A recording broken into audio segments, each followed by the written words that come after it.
So it's back to school for all pupils in coastal provinces a week later than the inland cluster. There's also been concern over placements and school infrastructure in some of these provinces. Let's hone in on one of them, get you the word from the MEC of Education in the Northern Cape.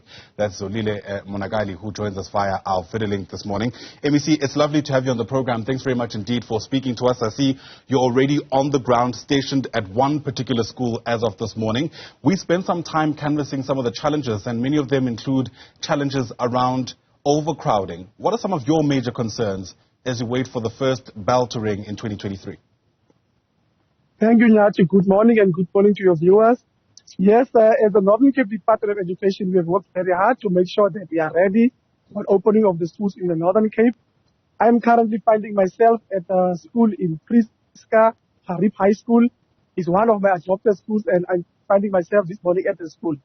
We are just here to monitor the attendance, whether the learners are coming to school, teachers are ready, and generally the readiness of the school to start the new academic year.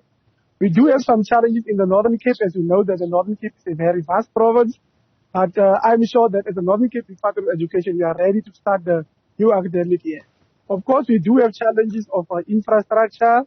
We do have challenges of overcrowding, especially in the Solplaatje district in Francis Park, but we are dealing with those challenges.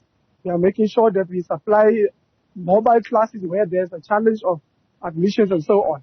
But as a Department of Education, we are confident that we are ready to start the academic year. Absolutely. And perhaps you can take us through how many of the pupils in your province are yet to be placed, because that seems to have been, if you like, the golden thread running through most institutions, most provinces, I beg your pardon, in the country. Yes, Nati, we are making use of an online admission system in the province, and we are admitting the grade R's, grade 1s, and grade 8s on the online admission system. I can confide in you that we received about 27,680 something applications on the online system, and 99% of those learners who applied on the online system has been placed at the various schools. Of course, we are standing with about 1%, coming down to about 280 learners. And those 280 learners are mostly in the Solplaatje district in Francis Park. But as a department, we started to work already last week, Monday, to make sure we place all the learners in the province. And we can commit to you that all those 280 learners will be placed, and we will make sure all the learners and children of the Northern Cape will be placed at the school so that they can continue with their academic year. Yeah. You've already mentioned, for instance, that the Northern Cape is quite a vast province, and because of that, many pupils struggle sometimes to get to school through the normal, traditional scholar transport system. I wonder to what extent that is on the list of your priorities when you think about some of the things to focus on in 2023. Now, scholar transport is a top of the priority of the department. We've got about more than 500 routes that we must transport learners from very rural, peripheral areas to schools. It poses challenges sometimes. We must know the conditions of the roads are not so conducive most of the times.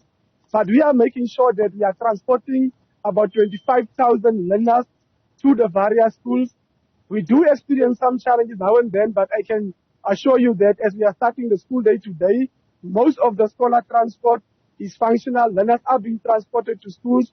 There are those areas where we are still having challenges with the service providers claiming that they have not been paid and their transports are not roadworthy. In those instances, we are making use of emergency service providers to make sure learners get to school. But most of our scholar transport system is in order. Right. In the past, we have seen the Basic Education Department as a whole really struggle to keep up with the food nutrition program. In fact, there had been litigation with, I think it was Equal Education, if memory serves, where they went to court. The difficulty here was that schools, in most instances, were struggling to get back onto providing food for those children who need it because of having to be stopped by the COVID-19 pandemic. To what extent does that become an issue in the Northern Cape? Again, because of how vast some of your schools are. How widely spread they are, I should say. Yes, the case of Equal Education did affect us in the Northern Cape. You will remember during the COVID period of time, most of the time learners were at home. And then they won the case that as a department, we must still provide learners with food, even if they are not at school. We made sure in the Northern Cape that we supply the learners with food. We transport the learners, the food, to the areas where the learners are staying. In the Northern Cape, our school nutrition program is functioning very well. We make sure that all our qualifying learners, all the qualifying schools are getting the necessary funds to make sure that children are getting food at school. And we don't have challenges currently. We did not have even challenges last year where we've got schools where children are not getting food. We are monitoring it on a daily basis, and I am confident and I can really assure you that we are working very hard to make sure that the learners are getting food at school. Because Northern Cape is a poor province. Our learners come to school, they do not have a meal, so we make sure at school at least they must have a meal so that they can concentrate in the classroom. Yeah. The matric results are set to be released later on today. In fact, that's when we expect to get a snapshot of how each province has done. How confident are you that the Northern Cape will be among the top achievers this year? No pressure. If there's one thing that I can be confident of, is that the Northern Cape will definitely not regress. Last year we performed at 71.4%, and our target for this year was that we want to perform above the national average. I can guarantee you, I assure you that there will be an improvement in the results of the Northern Cape. We will be very satisfied if you can perform anything around 74, 75%, just to have an improvement. But our long-term vision is, of course, to make sure that the Northern Cape become part of the provinces that performs in the top 3 amongst all the other provinces in the country. But I'm confident that we are definitely going to have an improvement in the outcomes of the 2022 National Senior Examinations. All right. Judging by the smile on your face, MEC, you clearly know something we don't. The rest of us will have to wait until tonight. But thanks for your time. Really appreciate you speaking to us.